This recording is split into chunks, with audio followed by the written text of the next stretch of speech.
ব্রাহ্মণবাড়িয়ার কসবা উপজেলার কুটি দক্ষিণ বাজারে বিএনপির দুই পক্ষের পাল্টাপাল্টি কর্মসূচিকে কেন্দ্র করে সম্ভাব্য আইনশৃঙ্খলা পরিস্থিতির অবনতির আশঙ্কায় প্রশাসন ১৪৪ ধারা জারি করেছে।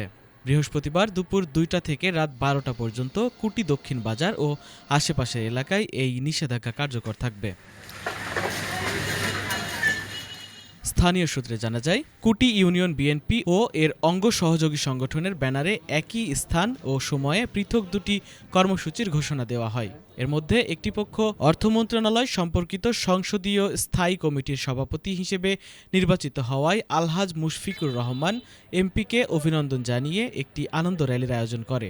অপরদিকে আরেকটি পক্ষ কুটি ইউনিয়ন বিএনপির নবনির্বাচিত সভাপতি আলহাজ মাহবুবুল ইসলাম শাহিনকে সংবর্ধনা দিতে আলোচনা সভার আয়োজন করে।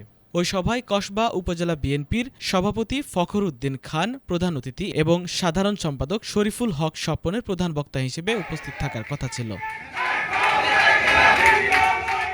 একই স্থানে ও সময়ে দুপক্ষের কর্মসূচিকে কেন্দ্র করে এলাকায় উত্তেজনা ছড়িয়ে পড়লে সাধারণ মানুষের নিরাপত্তা নিশ্চিত করতে এবং যে কোনো ধরনের অপ্রীতিকর ঘটনা এড়াতে প্রশাসন জরুরি ভিত্তিতে ১৪৪ ধারা জারি করে।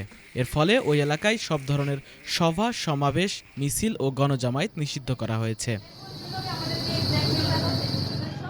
নিষেধাজ্ঞা জারির পর থেকে কুটি দক্ষিণ বাজার ও আশেপাশের এলাকায় অতিরিক্ত পুলিশ মোতায়েন করা হয়েছে।